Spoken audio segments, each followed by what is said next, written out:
press conference in Las Vegas about that Tesla blowing up in front of the Trump Hotel. Let's go to that. A lot of these guns that we're going to talk about here, they're almost just burnt beyond recognition as well. There's a SLR model B30 semi-automatic firearm, number of fireworks that were still in the vehicle that had to be removed. Notably, we found an iPhone and a smartwatch, and then several credit cards were also in the name of our subject. Our subject is 37-year-old Matthew Livelsberger. He's of Colorado Springs, Colorado, born July 22nd of 1987. Now, as you'll see here on a picture of his driver's license, the question really still remains for me, and I know that there's a lot of you folks in the media that are identifying this person as the person in our vehicle. As I mentioned to you already, his body is burnt beyond recognition, and I do still not have confirmation 100% that that is the individual that was inside of our vehicle. And so as I'm calling it now, the subject or person of interest, I will not come back until I have the confirmation through DNA or medical records that this is indeed, in fact, the subject inside of the vehicle. Now, further complicating this identification of this individual, we also discovered through the coroner's office that the individual had sustained a gunshot wound to the head prior to the detonation of the vehicle. One of the handguns was found at his feet inside of the vehicle.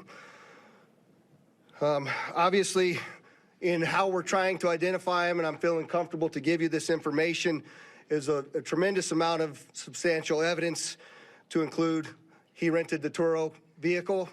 There are 2 tattoos, one of which was on the stomach and one of which is on the arm, that we can see bits and pieces of it as in comparison to what it is that we now know he had on his body. That has given us a lot of confidence that this is, in fact, the same person, as well as the clearly obvious, which is the credit cards, the military identification, the passport. And then furthermore, as you'll see here in just a very short period of time, we tracked his movements from Colorado to Las Vegas, and in a number of the photographs that we were able to determine, he was the individual that was driving the vehicle. And also, I'd like to iterate this point to you. We still have only ever seen him in this vehicle, and we're not aware of any other subjects involved in this particular case. Now, I would like to acknowledge a couple of things because I know what's going on in the social media world, and there are a number of things in this case that are similar to the attack in New Orleans. We do know that our subject here served in the military. In fact, he's a current member of the military. Both of the subjects served at Fort Bragg, North Carolina.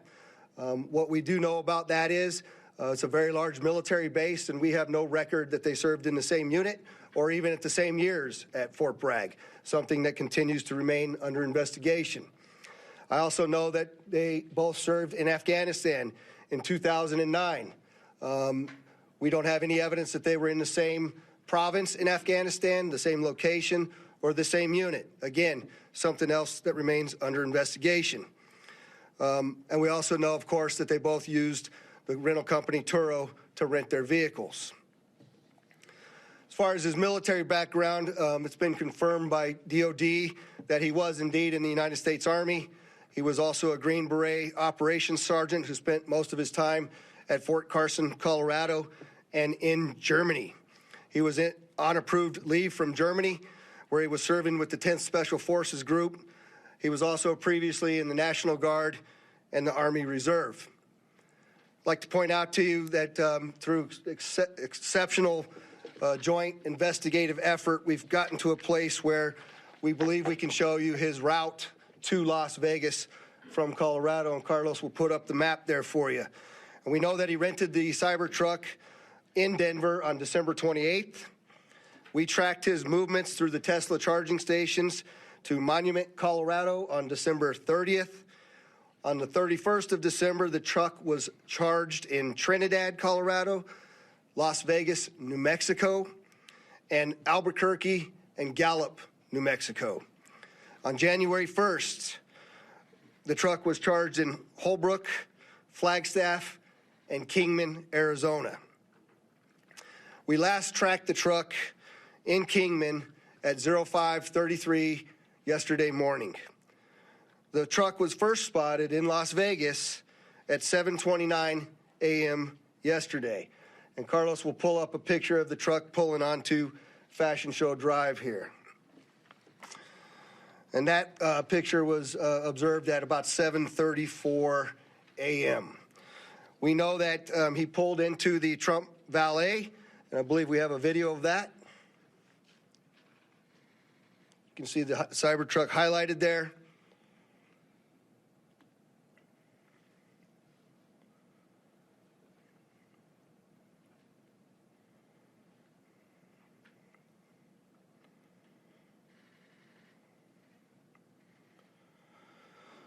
So through extensive surveillance video, we were able to track him leaving there, and we know that he went to several different places along Las Vegas Boulevard, and he spent some time in a parking lot of a business near Flamingo and Las Vegas Boulevard.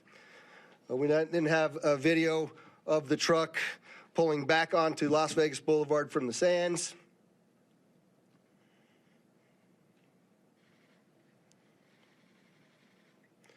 You see that there? That's north on the boulevard from Sands at 8:39, where he then immediately heads to the Trump Hotel, pulls into the valet area, and as of course you all know, the explosion occurs within 17 seconds of his arrival at the valet. There's some additional investigative updates that are going to be provided to you by a couple of the other speakers here, the first of which will be our special agent in charge of the FBI local office, Spencer Evans. Spencer? Good morning. My name is Spencer Evans. I'm the special agent in charge of the FBI's Las Vegas division. As the sheriff mentioned, we've been working through the night with our partners, the Las Vegas Metropolitan Police Department and other agencies, to gather all the facts and determine a motive to what was initially reported to the FBI as a bombing incident, to which our special agent bomb techs and others responded. Obviously, we're always concerned in these sorts of events to ascertain what the motive is. We understand that's everybody's at the forefront of everyone's thoughts. And so looking into exactly what the motivation is remains our #1 priority. This is why the FBI's Joint Terrorism Task Force has been brought into play. The Joint Terrorism Task Force, most important part of that acronym is joint. It is done in concert with our partners, which are comprised of more than a dozen investigative agencies here throughout the state of Nevada. We've been working hand in glove, side by side, tirelessly to determine, is there any ongoing threat to the public, to identify the subject, to determine any potential connection to other events going on in the world, most notably in New Orleans, and then obviously to determine if there's anything else that we need to be tracking down. At this time, as the sheriff's pointed out, we feel that the subject has been identified, although not conclusively, waiting for DNA evidence on that front. However, we do feel like we have the subject identified, and at this time there is no information about additional subjects that the FBI is tracking on. Our resources, as I mentioned, that have been deployed in support of this event include Special Agent Bomb Techs, our evidence response team, which is processing crime scenes, side by side with the forensics folks from Las Vegas Metropolitan Police Department, our investigators, our intelligence analysts, and then outside of the FBI Las Vegas field office, we have investigative leads that are being conducted by FBI field offices, both internationally and domestically as well. As always, when the FBI is involved with any sort of case like this, we ask for help for the public. Anyone with information related to this incident, we encourage you to please call 1-800-CALL-FBI, or you can submit a tip online at tips.fbi.gov. We've already received thousands of tips related to this incident. The challenge that we face moving forward is to separate those that are pertinent and relevant and those that can be verified for those from those that have not. For example, one of the tips that we received just today relates to information alluding to this subject's personal experiences related to his time and activity in the military. Again, that's unverified and uncorroborated, but one of many tips and leads that we will be following up in the days that come. If you have any additional information, again, encourage everyone, 1-800-CALL-FBI, or submit it online, tips.fbi.gov. We will tirelessly work to exhaust all investigative leads and conclusively determine what the nature of this particular incident was, what the motivation was, and to the extent possible, share all that information as we obtain it. I'll now turn some time over to the Assistant Special Agent in charge from the ATF, Kenny Cooper.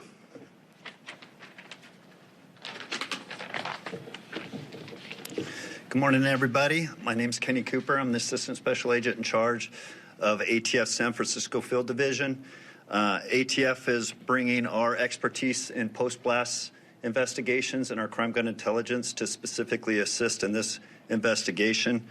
I will tell you that our Special Agent bomb techs are working with FBI and with Las Vegas Metro and sifting through that post-blast debris to find components and investigative leads that will derive from that evidence process. We're too early into that investigation process to give any determination as far as how this device was initiated. I will say that we do know that the components primarily consist of fireworks, mortars, aerial shells, and are all consumer fireworks. Nothing commercial grade has been discovered at this point, and we've identified some fuel enhancers like the Coleman fuel and VP Racing fuel and some explosive targets that can be purchased at any sporting goods store. We've also, as the sheriff mentioned, we've identified 2 semi-automatic handguns recovered from the Tesla. We have successfully traced those firearms, and I can tell you that Matthew Livesberg lawfully purchased both of these firearms on December 30th, 2024. We have agents following up those investigative leads. We know exactly where those firearms were purchased, and we will share any developments from those leads as they come in. Thank you.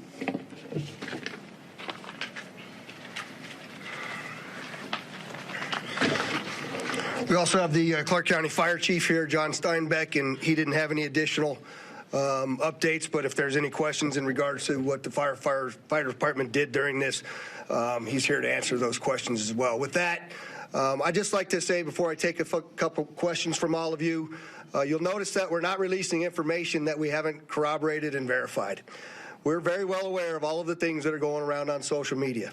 But that's just the way we're going to conduct this investigation. We're not putting it out until we can tell you for a fact what information it is that we're putting out. And so we're going to continue to do that, but I'm also confident to tell the Las Vegas community and this great nation that we don't believe there's any further threat from this subject or anybody associated to him here in Las Vegas. With that, Denise, I saw you had your hand up. If you could just identify yourself, please. Did this suspect have any other connection to Las Vegas? Had he ever been here before, or any reason to be here? So the question was, did the subject have any ties to Las Vegas, or had he ever been here before? I do believe we had one instance a number of years ago where he stayed at a local hotel, but we're still trying to verify that information as well. Sir? The David Charles, KLAS TV. There was, you have a gentleman in a Cybertruck Trump hotel. There's information that the FBI was in Colorado Springs last night, possibly at this gentleman's home. Any information about why? I think I'll let Spencer answer that question. Yeah, so as I mentioned, the motivation at this point is unknown. We are, as I mentioned earlier, following investigative leads both domestically and internationally as well. And so that includes search warrants and witness interviews, collecting forensic information, and basically trying to compile the facts. And so there's investigative activity taking place literally around the globe, trying to determine what the potential nexus is. But at this time, at this particular moment in time, as the sheriff aptly said, we have to focus on what we know and what we don't know. We know we have a bombing, absolutely, and it's a bombing that certainly has factors that raise concern. It's not lost on us that it's in front of, of the Trump building, that it's a Tesla vehicle, but we don't have information at this point that definitively tells us or suggests it was because of this particular ideology or any of the reasoning behind it. That's the purpose of the investigation that we're conducting, is to get to the bottom of exactly what happened, why and how. Sir? Tim Caputo with KBC in Los Angeles. You mentioned the number of similarities between this case and the one in New Orleans. How far in the investigation process do you guys go to try to rule out that they are connected, knowing that you already have a couple of things that seem to connect them together? So the question is how are we working to rule in or rule out any connections to the New Orleans event? And the answer to that is every tip and lead that comes in, every piece of evidence that comes in, we don't discount it, we work it through it. You know, it's an interesting thing during these kinds of investigations that if these turn out to be simply similarities, very strange similarities to have. And so we're not prepared to rule in or rule out anything at this point. There's lots more for us to do in this investigation. We haven't even gotten into the phones or the computers, which are usually very, very instructive and informative to us as we investigate. And we've got a lot more work to do to trace him, to see the stores that he went to rule out anybody else. Lots of investigative work to do. And we're just trying to give you an update on what we know now. That is factual. Rio Yamat, AP. Was the gunshot wound to his head self-inflicted? We believe the question is, was the gunshot self-inflicted? And we do believe it was, since he was the only person in the vehicle, and it occurred immediately prior to the vehicle blowing up. Back there, sir? Yes, sir. Morgan Chesky, ABC News. With the evidence you've seen so far, are you comfortable now calling this a suicide mission? The question is, am I comfortable calling it a suicide mission? I'm comfortable calling it a suicide with the bombing that occurred immediately thereafter. I'm not giving it any other labels. And with the friends and family you've spoken to so far, have they shared any prior red flags? The question is, did we have any of the family members share any particular red flags? Again, I'll go back to what I know is circulating on social media, but none of that has been verified at this point. And final question, real quickly. All the components you found inside the Cybertruck, were they all purchased in Colorado? The question is, were all the components found inside of the Cybertruck purchased in Colorado? And I don't know the answer to that. That's part of why we're doing the extensive part of the investigation. O'Neill, Associated Press. Can you talk a little bit about the security measures you have in place at the hotel now? So, as you all know, we had just successfully completed a New Year's Eve event where hundreds of thousands of people come to Las Vegas. I've extended our posture just like it is for a New Year's Eve event, where I have thousands of police officers that are working day in and day out. Obviously, dozens and dozens of people that are working on this investigation as well. We'll continue to look at what that security posture looks like, but I'm confident in the safety of our community as we move forward. Go ahead in the middle there. Joe Mueller, Channel 13 here in Las Vegas, ABC. Did Luxembourger have any sort of criminal record at all? And also, do you know when that Turo vehicle was rented? The question was, is there any criminal record? None that I'm aware of. That has not been brought to my attention that he had a criminal record. And I said that the Cybertruck was rented on December 28th in Denver, Colorado. Right here. Hi, Stephanie Price, Fox News. Hi. Hi. Have you guys been able to verify that he checked into the Resort World Hotel the day before this? The question is, do we know if he checked into the Resorts World the day before this? I'm not aware of that information. Sir? Mike Allen, Fox 5 Vegas. You mentioned increased security presence at the Trump International. Is that going to extend further along the Strip, or is it just there? And how long do you anticipate that? The question is generally about the security posture, and that's entirely our entire community, not only Fremont Street and the Strip, but surrounding neighborhoods as well, just to make sure that we have the community feeling that level of safety that they need to feel after an event such as this. Right next to you there. Katie from the Las Vegas Review-Journal. How exactly were you guys able to use the charging stations to track the car's route? The question is, how were we able to use the charging stations to track the vehicle all the way through? And I'm not exactly sure how to answer that question just yet. I know that there's some capability by being able to determine that the car is connected to the charger. One of the things that we're looking for is anybody that may have been at the charging location at the same time.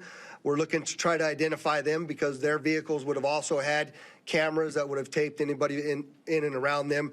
We're trying to get people that may have been in the same locations at the same time that have video on their vehicle that could provide that video to us as well. I'll take two more. Go ahead. Rio Yamat again, AP. Can you talk about the damage being contained by the Cybertruck itself, and do you think that plays into whether he was aiming to hurt others, or was it a public suicide? Yeah, the question is about the Cybertruck and the lack of damage to the Cybertruck and containing the explosion. Carlos, if you could put that truck back up there, it might be helpful. But, you know, you'll see if you look on the outside of that vehicle, it's hard to tell from that photograph. But other than the windows being gone, that's a bit more disassembled than it was at the scene, and the back area being blown off.